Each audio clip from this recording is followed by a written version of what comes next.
The morning she announced in the family chat that her parents would be moving in, I was sipping coffee in the quiet house I'd just bought with my own savings. My heart sank for a moment, but then I smiled. They didn't know who they were dealing with. That same day, I changed the locks, printed a guest license, and began a paper trail that would change everything. And that was only the beginning of what I had prepared. Before I continue the story, please subscribe to the channel and leave a comment letting me know where you're watching from. The sun filtered through the blinds like thin ribbons of gold, warming the rim of my coffee mug. Prescott's air had that sharp, clean stillness that comes only in late winter, before the first bloom, before the noise of tourists and yard work. I leaned against the counter, watching steam rise from the cup, and whispered to myself, "You did it, Arliss. Quiet mornings, just like you promised him." My late husband, Tom, had once said I'd never stop taking care of people. Maybe he was right, but this house, this piece, was the one thing I built for myself. I walked the small hallway lined with boxes still half unpacked. Every sound felt new: the hum of the fridge, the creak of the hardwood. Independence had a sound, and it was beautiful. I sat at the kitchen table and opened my phone out of habit. That's when the screen lit up. Family Decisions, the name of our group chat. I didn't remember anyone renaming it. Carol's text came first. "Mom, my parents will move in Saturday. It'll be so convenient for all of us." My son Lyle reacted with a thumbs up, a digital seal of agreement. No one asked me. No one called. I stared at the message thread, the gray bubbles rolling one after another. Casual as weather reports. They'll help with meals. We'll save on utilities. It's perfect for everyone but me. I set the phone down, heart thudding against the quiet. Years of office decorum and legal memos kept my face still. I inhaled, counted 3 beats, and reached for the notepad by the coffee maker. Paper is calmer than voices, I murmured. Outside, the pines along the cul-de-sac shivered in a cold breeze.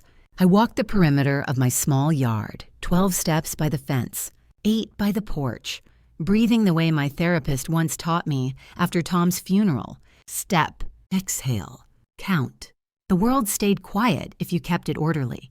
When I came back inside, the doorbell camera flashed. 6:41 a.m., unlocked. I hadn't touched it. A flick of unease crawled up my spine.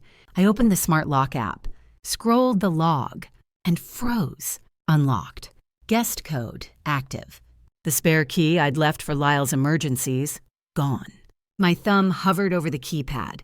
I changed the code, set a permanent alert for every door event, and took a screenshot for my records. Shock was giving way to something cleaner, sharper, cold precision. Evidence, time-stamped. I had done this dance before, years ago in a different courtroom, for other people's disputes. Now the file would bear my name. Arliss Assumption.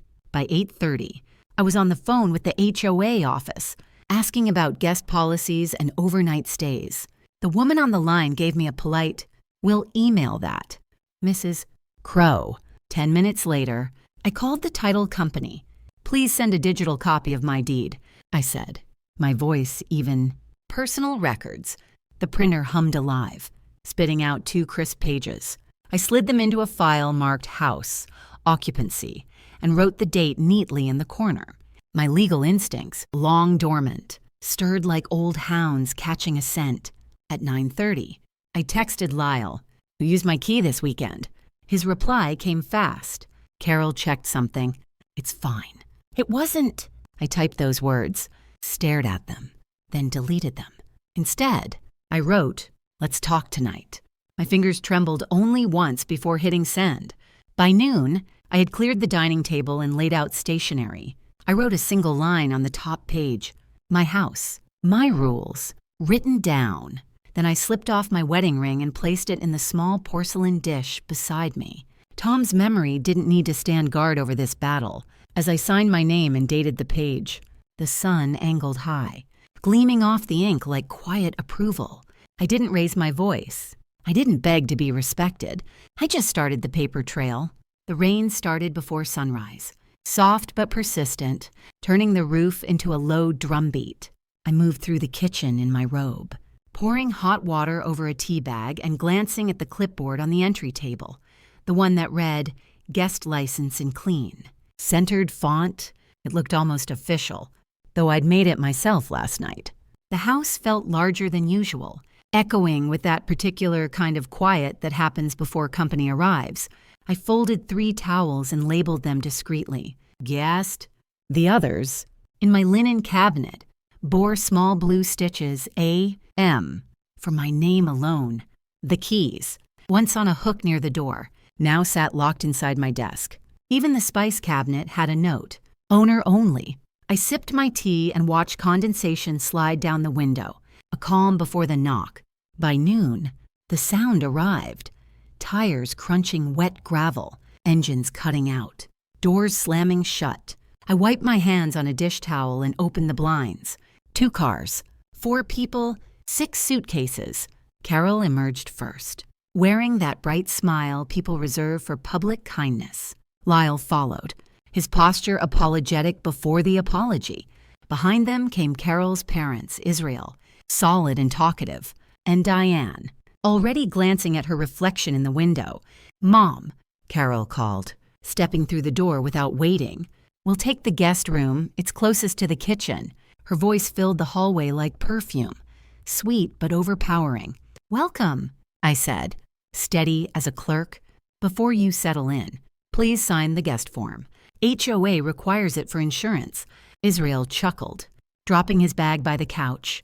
"We're family, not tenants." "Sweetheart," Kirill laughed too. "Mom, nobody checks that stuff." Lyle busied himself with the luggage, pretending the conversation wasn't happening. I kept my tone light. "It's just for my records. You can sign whenever you're ready." No one moved toward the clipboard. The laughter lingered like smoke. I wrote the time and date quietly in my notebook. 03 p.m. arrival. No signatures. By evening, I'd cleaned the counters twice and run the dishwasher once. They had unpacked fully, coats in the hall closet, slippers near the vent. Diane's toiletries lined along my bathroom sink. My name had vanished from my own home in less than 6 hours. The doorbell chimed at 6:52 p.m. I frowned. Everyone was inside. On my phone, the doorbell camera played a saved clip from early that morning. Israel, wearing his windbreaker, unlocking my front door. The timestamp read 5:41 a.m. I hadn't even been awake then. The printer hummed, slow and mechanical, spitting out the photo. I slipped it into a plastic sleeve marked unauthorized access and slid it into my blue folder. When I turned around, Lyle stood in the doorway, holding a plate of leftovers. His eyes landed on the paper in my hand. "Didn't know my guests had master keys?" I said. He hesitated, voice thin. "It was just Dad. He thought—" "I'm sure he did," I said, not unkindly. Thoughtfulness takes many forms. Dinner passed in a strange politeness. Diane complimented the soup. Carol rearranged the salt and pepper shakers. "We'll adjust a few things to make it feel homey," she said, smiling like she was doing me a favor. "Let's not make it too homey," I replied softly. They laughed again, but no one met my eyes. Beneath the table, I tapped my phone screen and saved another timestamp. Later, when the house had quieted to the rhythm of their muffled conversations and the soft creak of settling floors, I sat at my desk. In my notebook, I wrote, "They think hospitality is surrender." I taped the printed photo behind the page and labeled it Exhibit 1.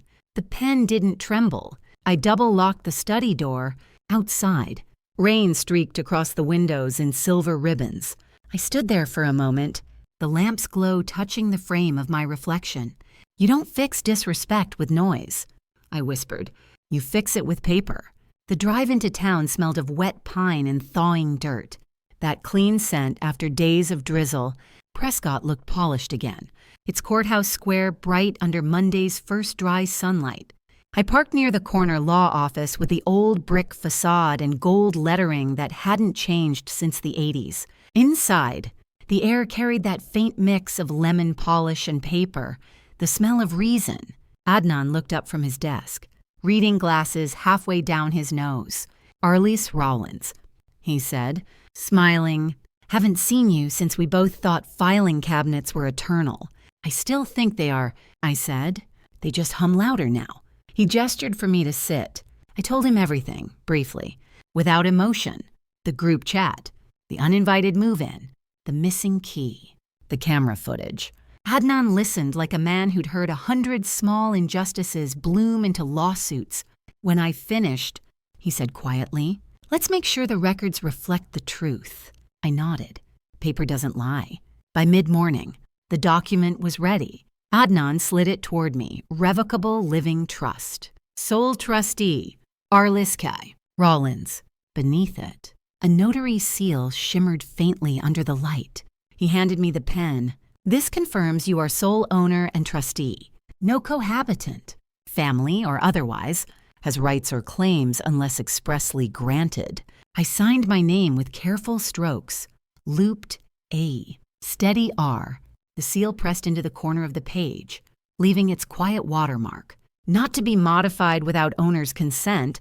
A breath escaped me. Not relief, but something cleaner. Reclamation. Paper doesn't forget who owns it, I said softly.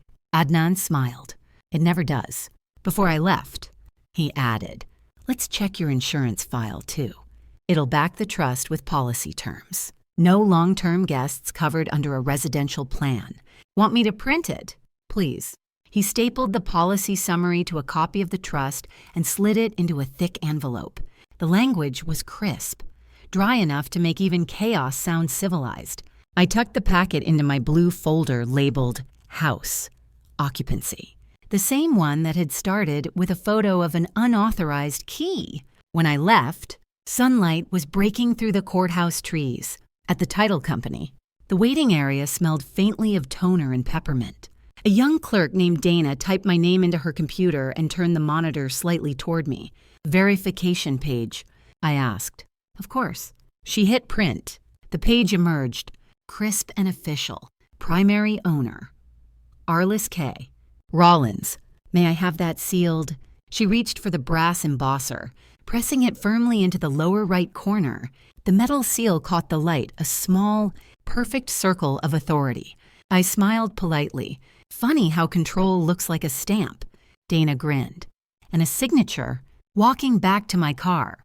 The air smelled sharper now, like wet bark drying in sunlight. The rain had left the roads clean. The world reset. Control doesn't shout. I thought, it just shows up, signed and dated. Halfway up the hill home, my phone buzzed. Lyle's name flashed across the screen. Everything okay. "Mom, it will be." I texted back. When I reached the driveway, the light had softened. Inside, the house felt smaller, but steadier. I laid the new papers on the dining table and added a divider labeled Trust and Ownership. Carol passed by, holding her tablet. "Still sorting papers?" she asked. Tone half curious, half dismissive. "Just keeping things tidy," I said. She smiled faintly, but her eyes lingered on the folder longer than she realized. I watched her reflection in the window, a woman who thought she was winning a game I had already rewritten. Later, in the quiet before dinner, I opened my notebook and wrote, "They sign nothing, but I do." That's the difference between guests and owners. The pen hovered a moment, then underlined the sentence once. Outside, the pine branches swayed in slow agreement. I closed the notebook, feeling the hum of coming storms, the kind you can meet with steady hands and proper paperwork. I stepped back in from the porch and stopped short. Kirill was at my dining table, flipping through my blue folder, her smile the same one she wore when she got away with something small. Her fingers rested on the sealed page marked Trust and Ownership. "Find something interesting?" I asked, voice level. She startled, then laughed lightly. "Oh, I was just curious. Mom, you're so organized." I walked over, closed the folder gently, and lifted it from her hands. Without another word, I slid it into the cabinet labeled Owner Only and turned the key. The click of the lock sounded final. I didn't raise my voice. I didn't explain. I had learned long ago, when you argue, you invite opinion. When you document, you create fact. That evening, while I set the table, I heard their voices in the kitchen. Carol's soft murmur floated through the doorway. "She's been forgetting things," she said, lowering her tone as if concern could disguise insult. I found her papers everywhere. "It's sad." Her mother, Diane, replied gently. "Maybe she shouldn't be living alone." Israel made a vague sound of agreement. Lyle didn't say anything, but silence is its own kind of consent. I stood there, holding a spoon over the casserole, the scent of rosemary filling the room. The words rolled through the air like smoke. Light, practiced, easy to deny later. I'd worked 3 decades in courthouse rooms where whispers tried to become records. Not in my house. After dinner, I opened a small spiral notebook and wrote across the cover in block letters, "House, Daily Notes." The first entry read, "Oi, 12 p.m., implied memory loss. Speakers, Carol, Diane, witness, Lyle present." I closed the notebook. The act felt domestic, almost gentle, the kind of thing a careful woman might do to remember grocery lists. But I knew better. Paper has power. The next morning, my phone buzzed with a voicemail notification. The transcript preview showed the first few words. "We're helping her. She's forgetful." Poor thing. I played it twice. It was Diane's voice, smooth and sweet, left on another woman's voicemail. I saved the file, downloaded the audio, and uploaded it to my cloud drive labeled House Records. Then I typed it up, time-stamped, it printed, and slid it into a fresh divider marked Slander Log. The process felt almost like baking. Measure precisely, follow steps, check temperature. I narrated each part in my head. Data, time, speaker, quote, witness, no emotion, just evidence. That afternoon, I asked Lyle to help me carry in the grocery bags. On the porch, away from the others, I said quietly, "You don't have to pick a side, but don't pretend not to hear what's said." He shifted uneasily, looking toward the driveway. "They're just worried about you." "Mom?" I smiled, small and tired. "Then they can sign the guest form." He didn't answer. He just carried the last bag inside, leaving the door open behind him. Dinner felt like theater that night. Diane complimented my casserole, then said, "You really shouldn't overwork yourself. Maybe I can organize your medications." I met her gaze evenly. "I take 2 vitamins," I said. "I remember both." She blushed faintly and changed the subject. I didn't argue. I didn't defend. I just noted the time after I washed the dishes. 7:56 p.m. Insinuation of incompetence. Speaker, Diane. Later, when the house quieted, I sat at my computer and began typing into a spreadsheet. Columns appeared on the screen. Speaker, quote, witness, location. Tony. I entered each line, each insinuation, each timestamp. At the top, I wrote, pattern of misrepresentation, Ray. Competency. I printed the page, added it to the slander log divider, and secured it with a silver paper clip before bed. I drafted a long message in the family chat, 3 paragraphs of calm corrections, quotes, and facts.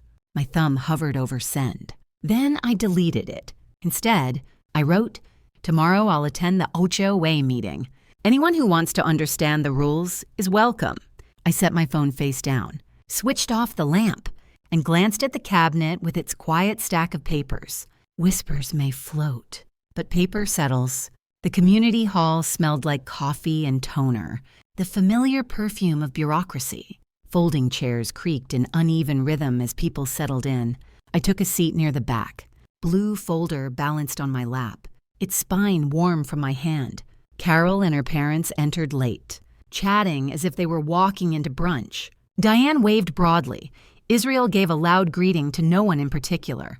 I nodded to Mr. Donnelly, the HOA chair, who handed me the printed agenda with a small, knowing smile. Afternoon. Miss Rollins, he said, your item's halfway down. The hum of casual conversation thickened the air. I sat still, spine straight, a quiet witness in my own neighborhood. Halfway through the meeting, Donnelly cleared his throat. Next, a quick reminder for all homeowners. Guest occupancy exceeding 14 days must be registered for insurance and HOA compliance.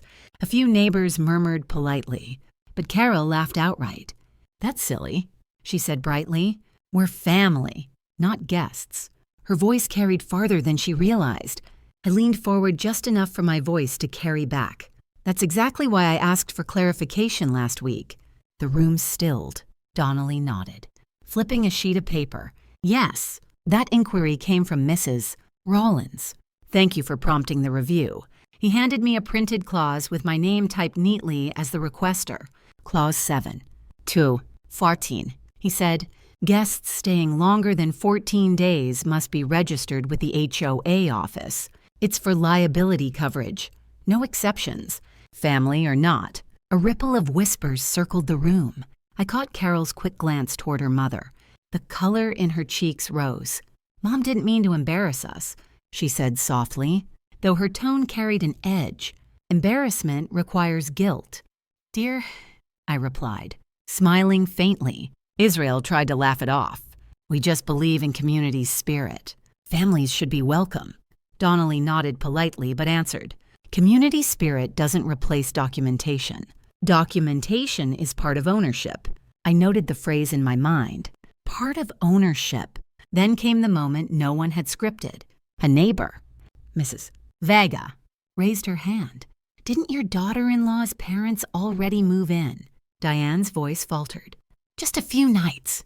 Here and there, Donnelly flipped through attendance logs, his finger pausing mid-page. Actually, he said evenly, 5 days since Saturday with no registration on file. Under Clause 7. 2. 14. Continued stay beyond 14 days requires registration. We'll issue a written reminder this afternoon. Gasps and quiet coughs filled the air. I stayed silent, hands resting atop my folder. I hadn't opened it once. I didn't need to. Donnelly glanced my way.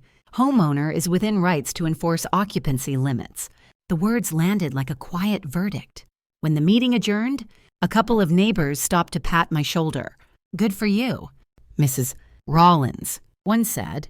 People forget rules matter until they're reminded. Caril walked past me without a word. Her smile was gone, replaced by the stiff politeness of someone who had lost control of the narrative. I thanked Donnelly on my way out. He chuckled. Nothing beats proper filing, except timing. I said, outside. The Arizona light was sharp and clean after the rain. I rolled down the car window as Sinatra crooned from the radio. Nice and easy, and for once, the lyric felt earned. I used to think peace meant silence. Now I know better. Peace means having your papers in order. Back home, dinner was quiet. Forks against plates. No laughter. The sound of retreat. Lyle finally said softly, they'll be gone by the weekend. I took a sip of tea, the porcelain cup steady in my hand. The weekend sounds compliant. My gaze drifted toward the locked cabinet, the quiet heart of my defense. Every page, every timestamp, every seal waited there, a silent army of order. Saturday morning began quiet, too quiet. The kind of stillness that feels like a pause before news arrives. When I walked into the hallway, I saw a tan envelope slid halfway beneath the front door, edges damp from the cold. No return address. The handwriting was tidy but not familiar. I carried it to the kitchen, poured coffee, and let the cup warm my hands before opening it. The first page was a photocopy of a form labeled Property Occupancy Consent. At the bottom, a signature curved across the line. Ah, Rollins, my name. Except it wasn't my hand. The loops were too quick, the pen pressure uneven. Whoever had written it didn't know I sign with patience. The slow, practiced rhythm of a woman who once filed motions for judges who never read fast enough. I felt my pulse steady rather than race. I'd learned that shock and anger can look the same from the outside, but one builds while the other burns out. I chose the first. I brought out my old magnifying glass, the one I used during courthouse years. Under its lens, the forgery came alive. Tiny tremors in the ink line, a mismatched date, a blurred notary seal. Someone had tried to make it official, to suggest I'd given consent for Carol's parents to live here permanently. Someone forgot I write with patience, I murmured. There was a second sheet inside, a note typed on plain white paper.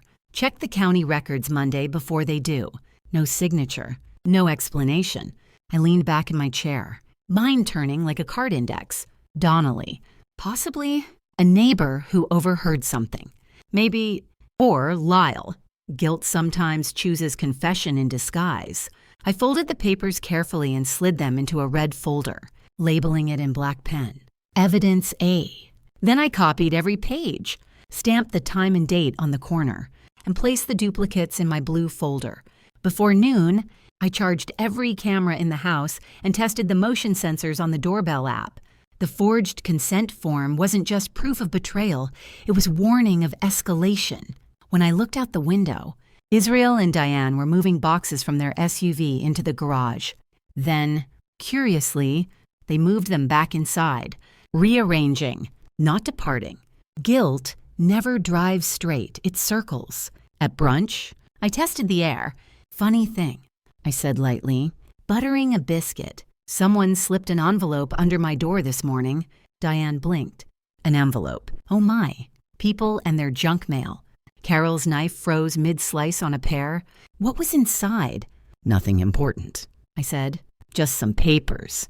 But I've always kept the real deed in the safe. Silence fell. The kind you could measure with a ruler. Lyle's hand tightened around his coffee cup.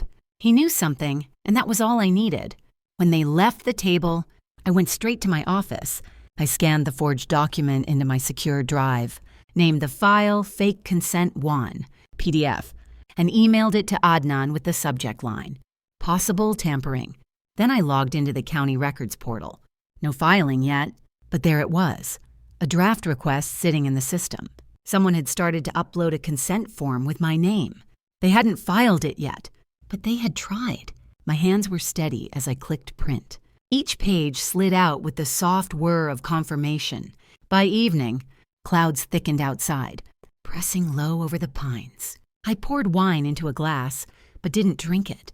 Instead, I opened my notebook and wrote, They forged my name. That means they fear my silence. I dated the page, tore a small piece of tape, and attached it beside the red folder on my desk. Then I set the alarm for 6:00. If they were going to the county Monday, so was I. And this time, I'd bring more than patience. I'd bring proof. I arrived at the county clerk's office just after 8, coffee in one hand, blue folder tucked under my arm. The building still smelled like paper and lemon cleaner, the same scent I remembered from my courthouse years.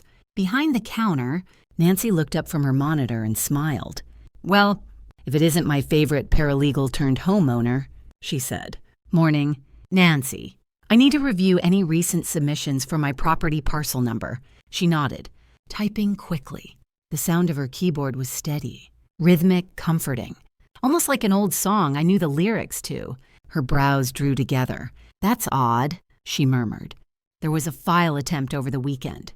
Uploaded late Friday night but flagged for verification. She tilted the screen toward me. My breath caught. On the monitor glowed the same forged form I'd found inside that tan envelope. Property occupancy consent. A. Rollins, time-stamped 11. 7 p.m. named Friday. The signature looked wrong even in pixels. My heart didn't race. It narrowed into focus. Can you tell who uploaded it? I asked. Nancy hesitated, then clicked another tab. It came from an IP registered to your home address. The world went very still.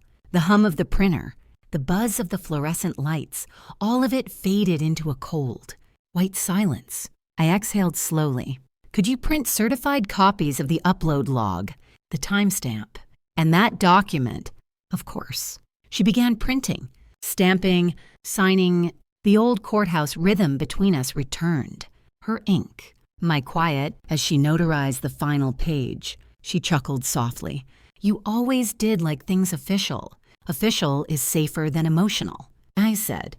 When she finished, she set the papers in a neat pile. I signed the receipt, slipped them into my folder, and felt a pulse of control return to my hands. But then Nancy paused, her tone lowering. Off the record. Your daughter-in-law's father came in last week asking about adding names to the deed. I looked up sharply. He said you wanted to make the family one household. She continued, shaking her head. But I remembered you coming in before. Your exact words were, no additional owners, ever. And so I told him it needed your live signature. That's what stopped it. For a moment, I couldn't speak. I just breathed out, slowly, the way you do when fury threatens to blur your vision. You may have just saved my home, I said quietly. She smiled. Just doing what you taught me. Arliss. Read the fine print. Outside. The sunlight felt different, thin but fierce. I sat in my car. The certified pages spread across the passenger seat.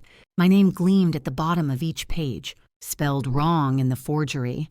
They can't even steal right, I whispered. I photographed every page and uploaded them to my secure cloud folder. Fraud evidence. Then I called Adnan.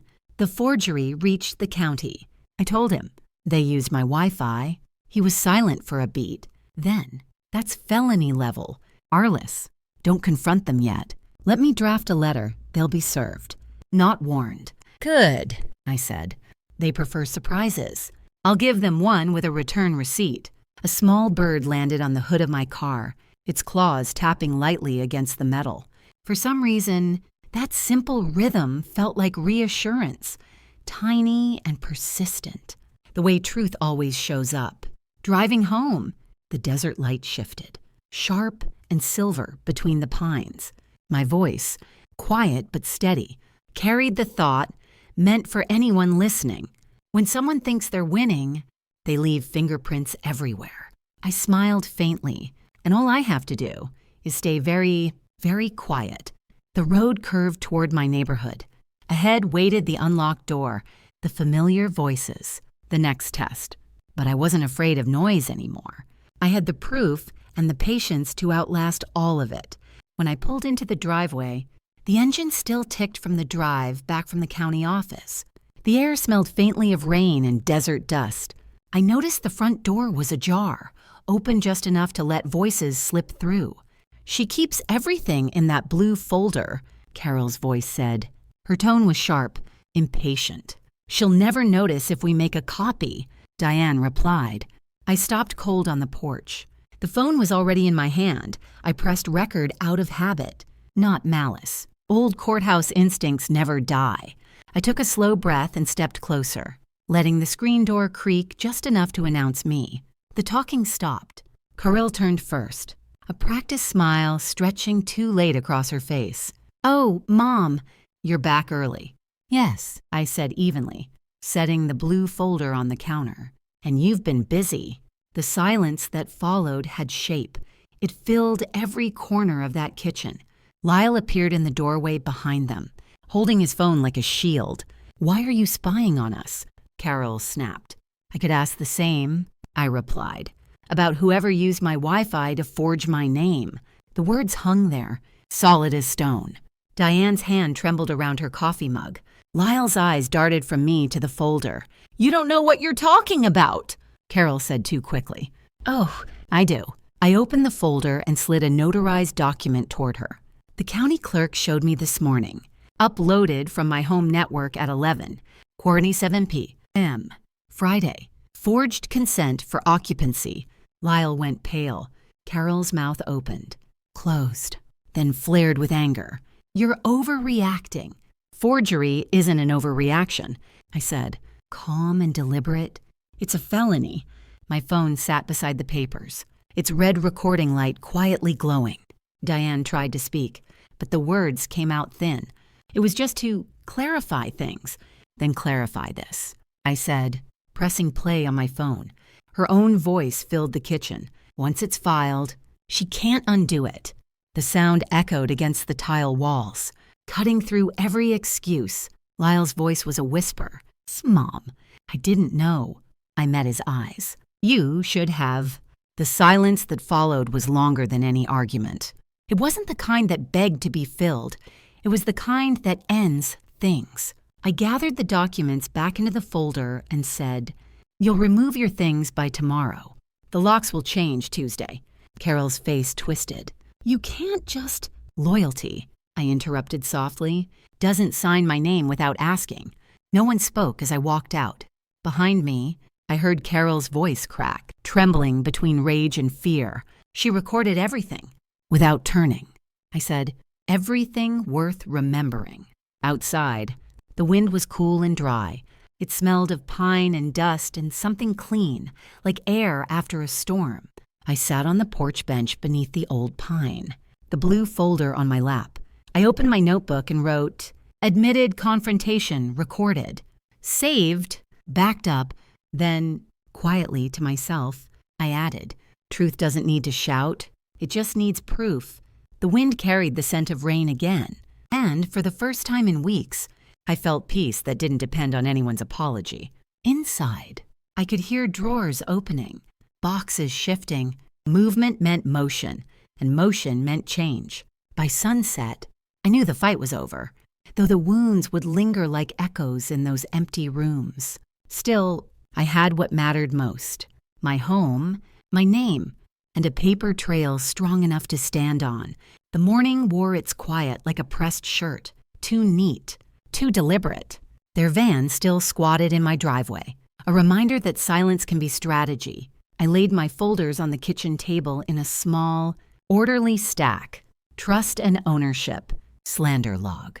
Fraud evidence. Ho'ai, I made a list on a yellow pad, locks tomorrow. Letters by noon, and told myself to breathe in time with the kettle.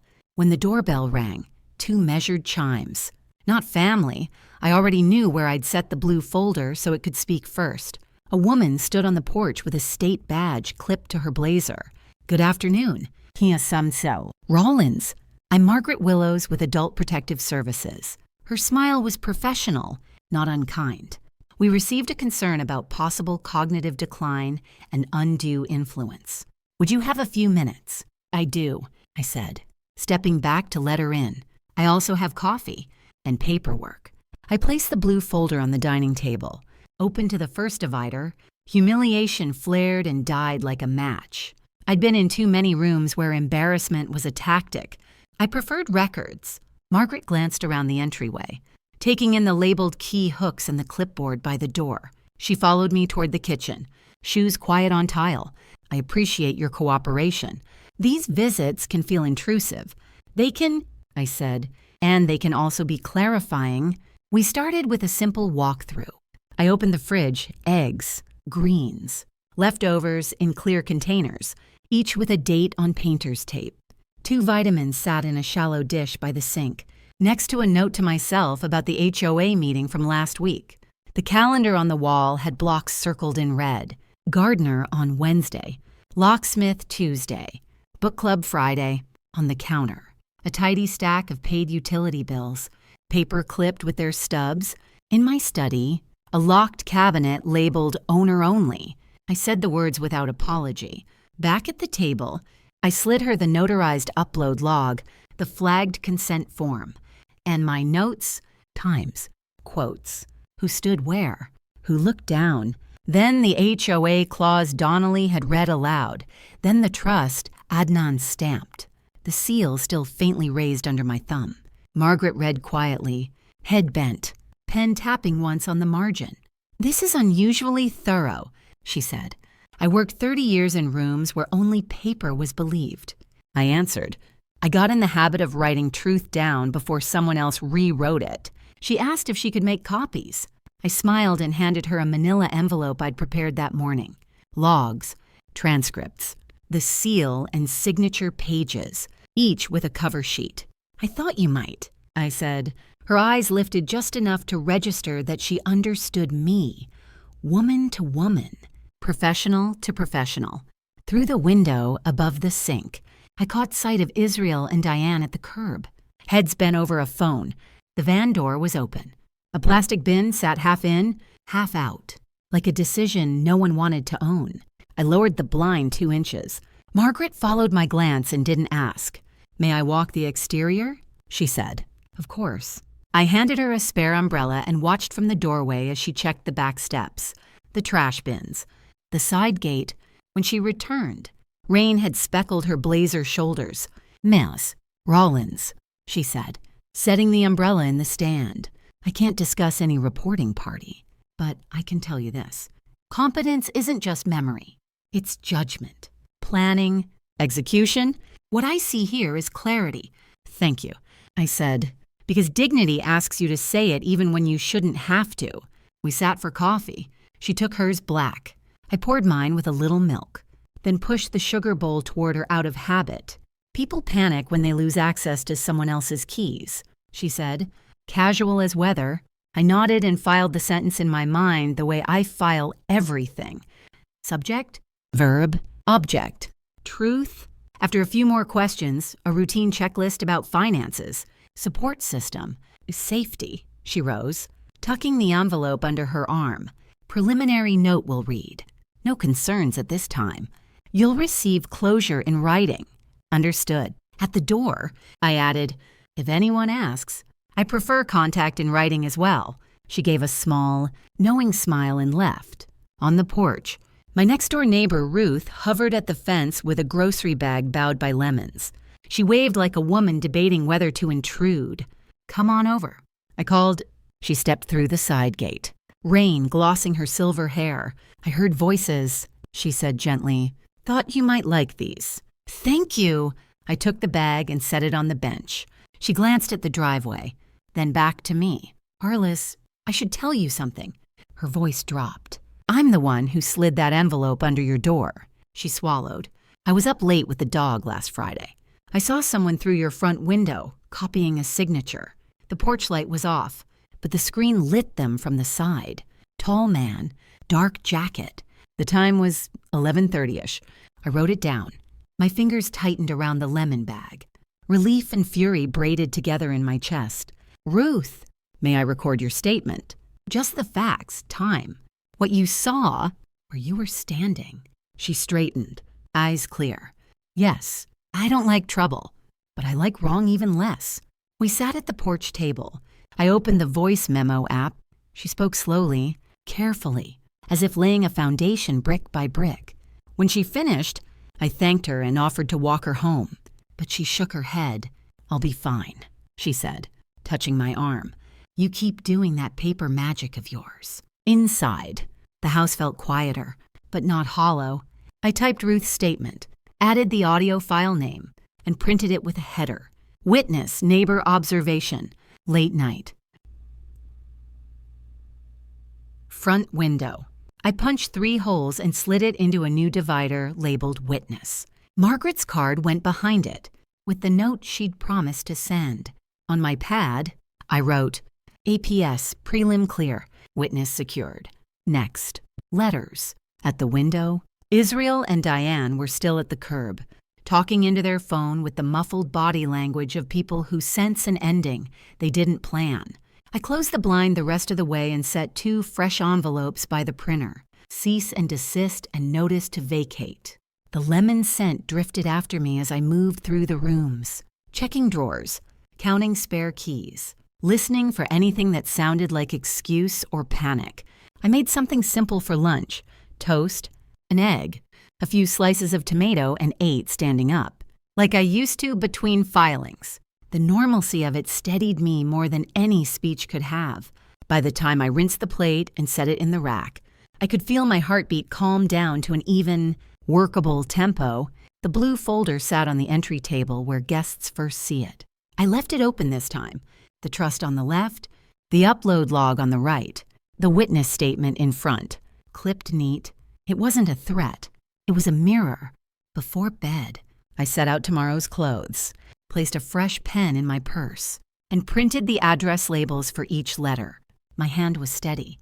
My name looked like itself.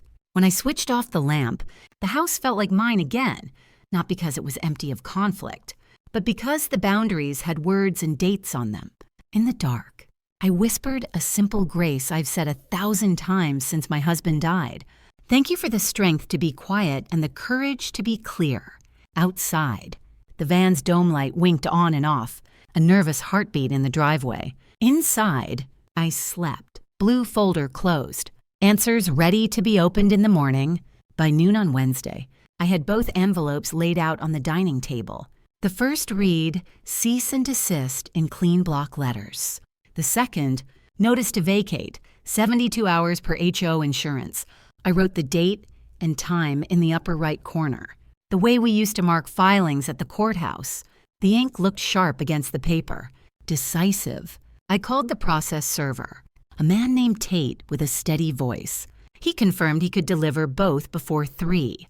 They'll have to sign for receipt, he said. Perfect, I replied, then glanced at the kitchen clock.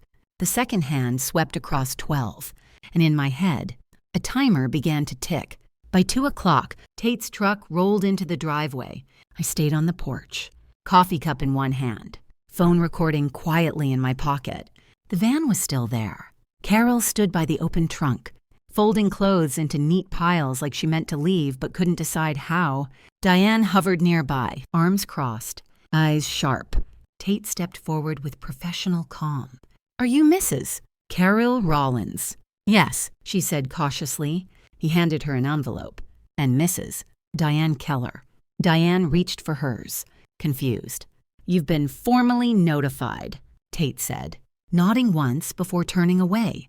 Israel scowled from the driver's seat but said nothing. The sound of paper tearing sliced through the air as Carol opened hers too fast. I could see the headline from where I stood. My heart beat once, hard and then quieted.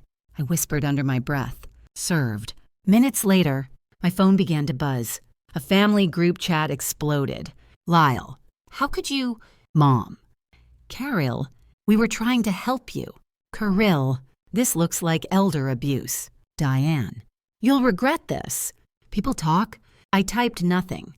Instead, I took screenshots, each timestamp, each accusation, and saved them into a new folder labeled harassment log. Then I called Adnan, delivery complete. I said, they're escalating.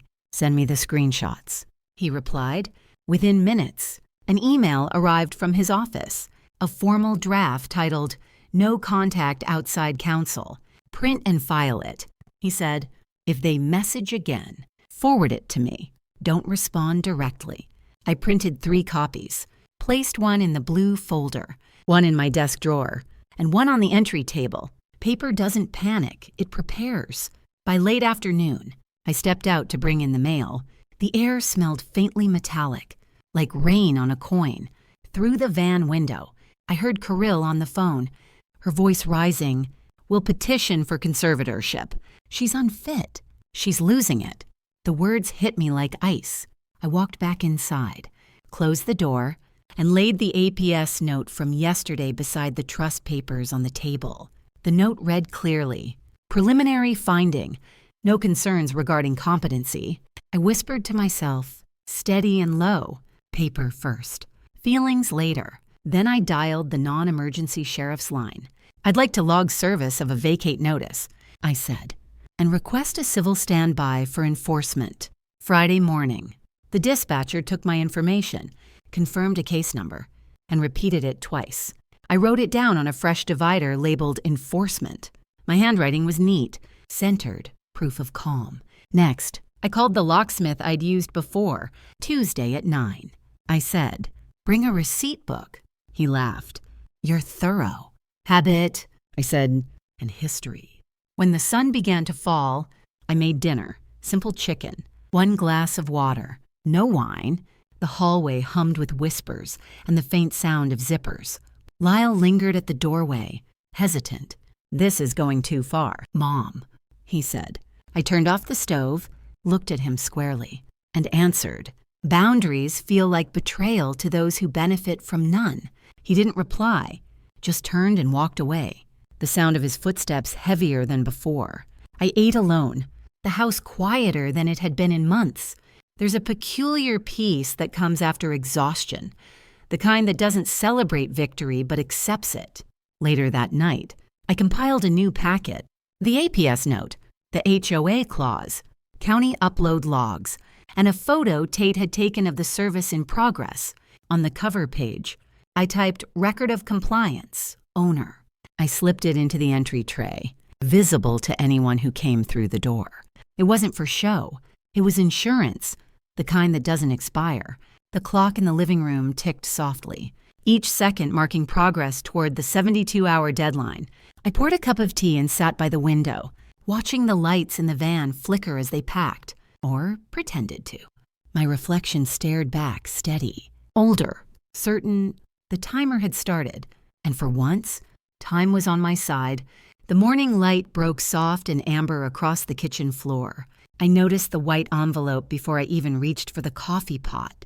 Crisp, legal weight, my name typed neatly above a return address from a law firm in Phoenix.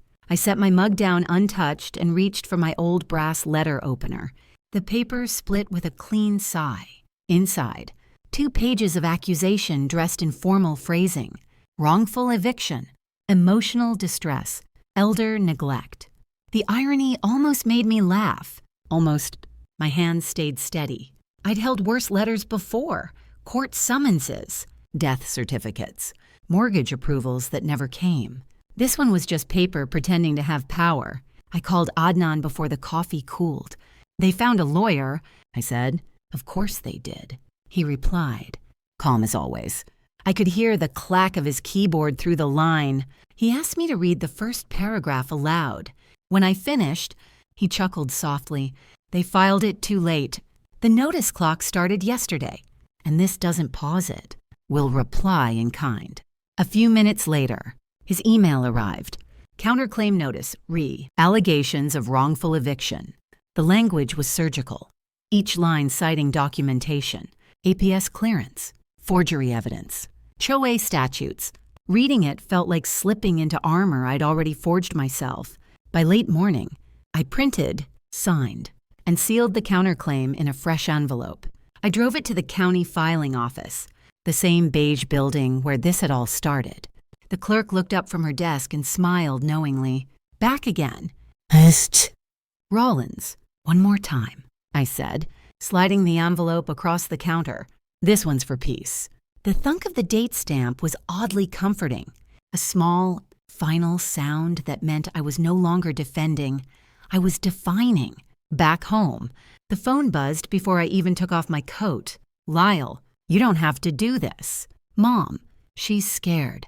I stared at the screen for a long time, then typed, so, was I when she forged my name? No reply came. But a few minutes later, Diane's post surfaced online. When family turns cold, truth will melt ice. I took a screenshot, labeled it public statements, defamatory tone, and saved it to the blue folder. That kind of cold doesn't melt. It evaporates into thin air, leaving residue you can still smell. By mid-afternoon, the timer I'd set on the kitchen clock started its steady rhythm. 72 hours. The red hand swept with a whisper. The sound of inevitability. I placed the sheriff's confirmation beside it, a polite printout noting the civil standby for Saturday. Naui. Dira. Beneath it, my handwritten script read, no anger left, only documentation. It was a strange comfort, realizing that the ticking didn't measure fear. It measured progress. Every second that passed was one less they could twist. As the sun slid lower, I heard a knock on the side door. Ruth stood there with a lemon pie, her apron dusted in flour. You're the calmest storm I've ever seen, she said with a half smile. I've had practice. I told her. We ate in quiet companionship at the table, the clock's red light blinking every second, a heartbeat I trusted more than most people now. When she left, I walked through the house slowly.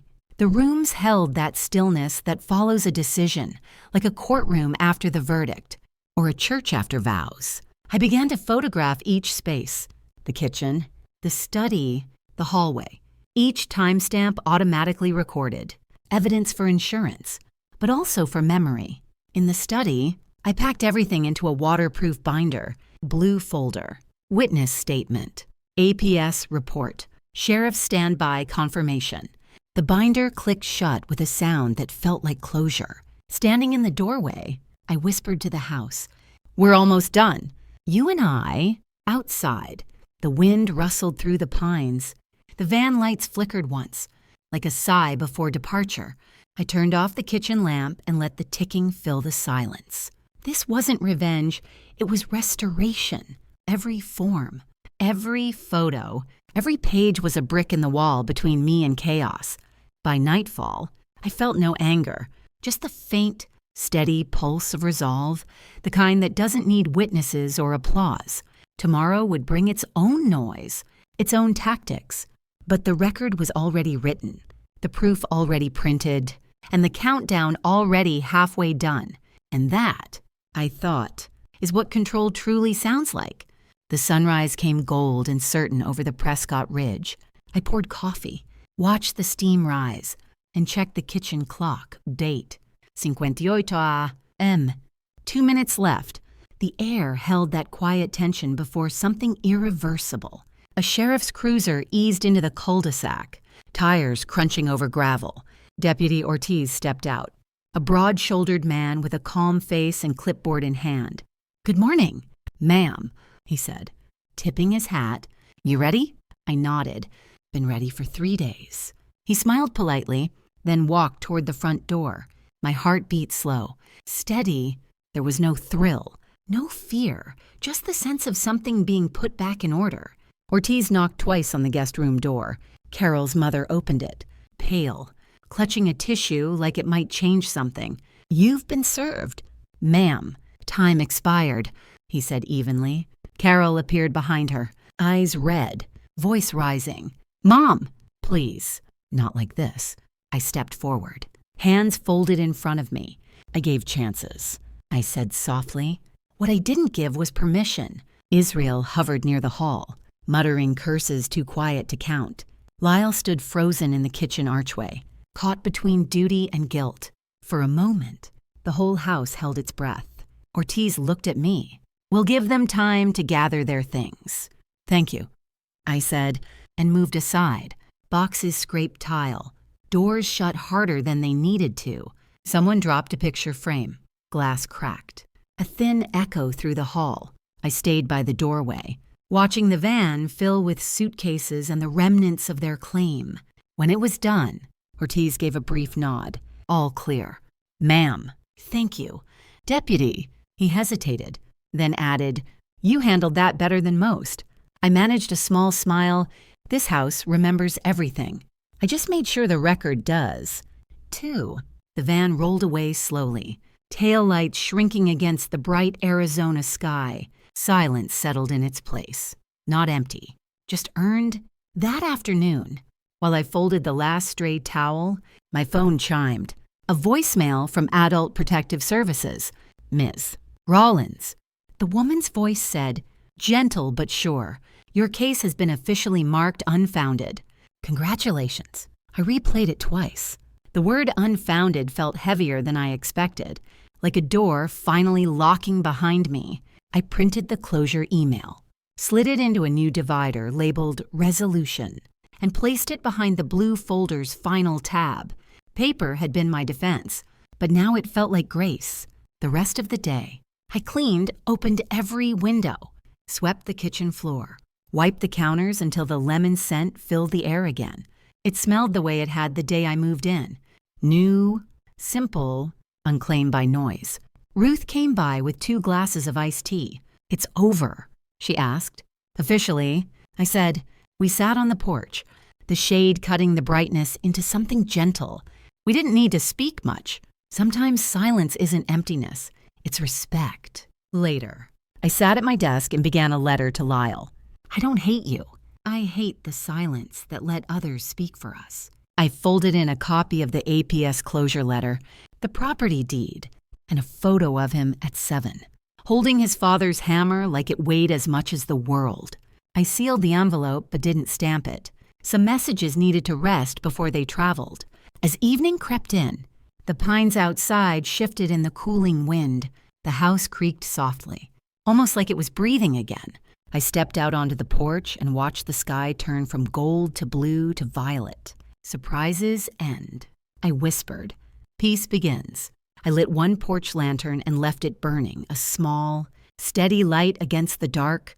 Inside, the blue folder sat closed on the table, every divider labeled, every story accounted for.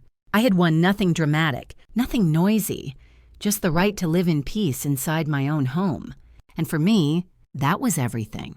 When I look back on it all now, I realize peace doesn't come from avoiding conflict.